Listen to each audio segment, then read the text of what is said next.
Greetings and salutations. This is MazezRealm once again, and this is my first episode of my Guns from Modern Warfare 3 series. And in this series, I'm going to be covering the many different guns and the tips that I have for them. Now, instead of delving into all of the guns by themselves single-handedly, I'm going to be going over the categories of the guns. For example, I'm going to be going over assault rifles and light machine guns and shotguns and pistols and all that good stuff. So I will not necessarily be, doing specific guns, just the actual classes of guns, if that makes sense. So, without further ado, I'm going to jump right into our first episode, which is light machine guns.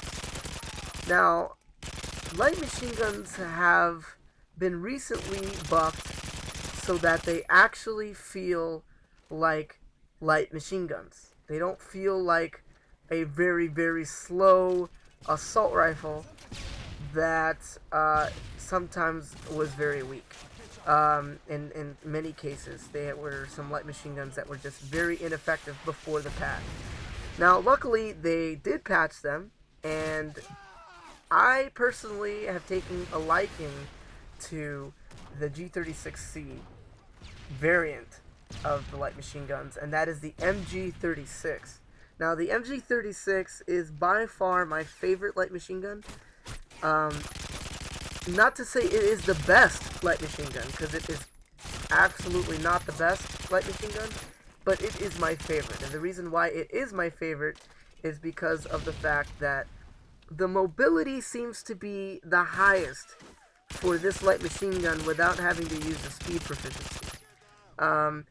The speed proficiency, while it is useful, can kind of hamper you by not letting you put certain attachments on your gun or use other proficiencies that actually might be better for your gun.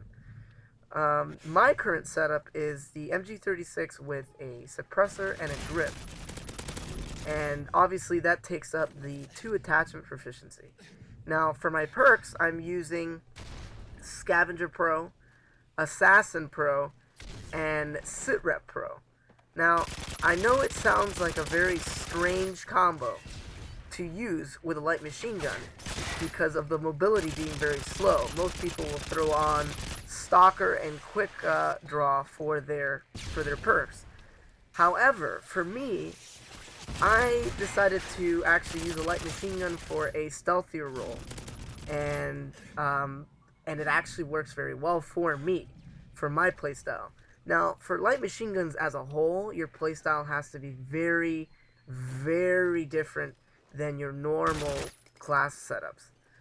For example, since your mobility is quite low, you have to pre-aim on choke points. And by pre-aim, I mean literally look down your sights before you look down a main choke point, such as a hallway, a bridge, a cave, any choke point that has a lot of traffic. You have to basically preempt what the enemy is going to do before they do it, if that makes sense. And the reason why I use Sitrep Pro is for it to help with that. Sitrep Pro gives you the ability to not only see enemy equipment, but they also let you hear, it also lets you hear enemy footsteps louder, which actually helps with, determining which way the enemy's coming from, obviously. So if you're having issues with getting flanked while using a light machine gun because you're using Stalker and your own footsteps are throwing your sound off, just throw on Sitrep Pro and it will not be a problem. So the only issue with using Sitrep Pro as your 3rd tier perk is the issue with not being able to be as mobile as you would like at times. However, if you apply the strategy that I gave you of basically pre-aiming, it will definitely help you use that setup to its strengths. Obviously, Assassin Pro goes without saying that that's the best perk to keep you off the radar at all times, so that you don't get flanked very easily anyway. Um, Quick Draw, while it is very useful on the heavier light machine guns like the M60E4 and the PKP Peshenek, it is definitely not as useful in the MG36 because the ADS time on the MG36 is faster, from what I've noticed, than the other light machine guns.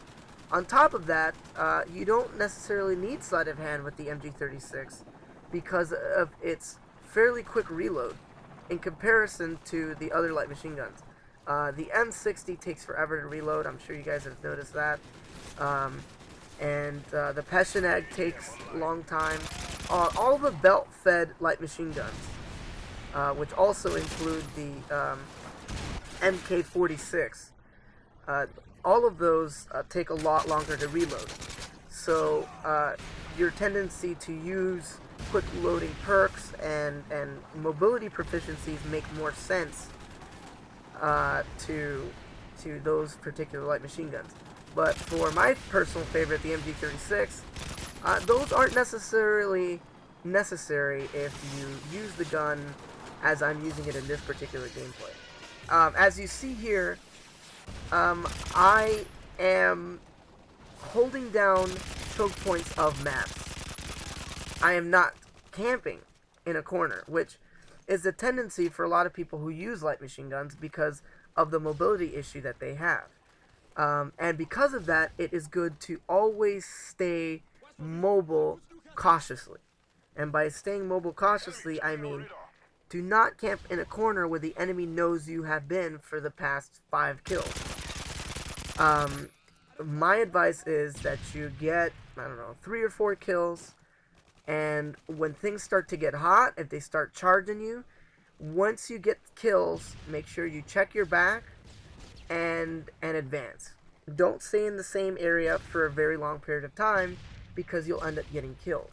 Now, because I use this strategy while using my light machine guns, I tend to use kill streaks that are higher. So I use, for example, the Predator Missile, the Reaper, and the Pavlo as my go-to strike package. Now, you can actually go for higher strike packages as well if you're confident about your abilities. Now, what I would strongly recommend is that you keep most of your encounters at medium to long range with light machine guns.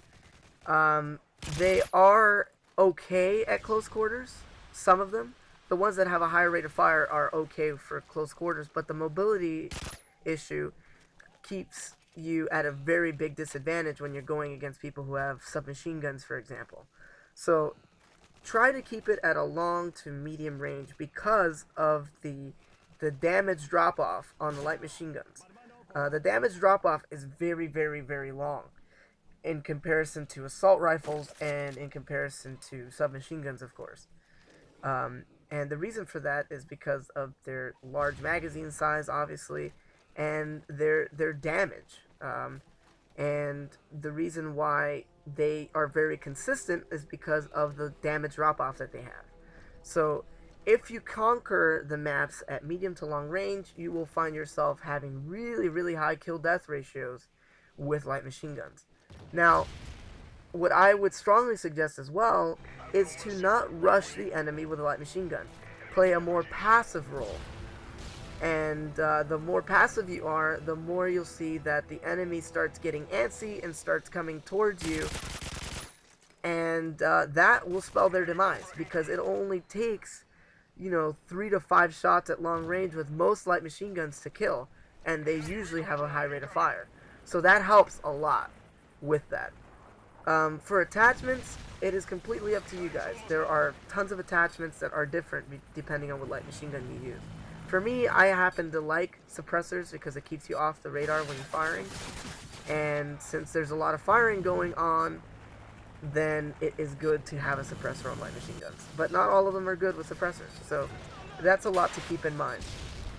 But if you want more information regarding light machine guns, you could always watch the Call of Duty Elite TV series on the weapons of the game. So I hope you enjoyed this commentary. Stay tuned for the other commentaries I will be doing on the weapon categories in Modern Warfare 3.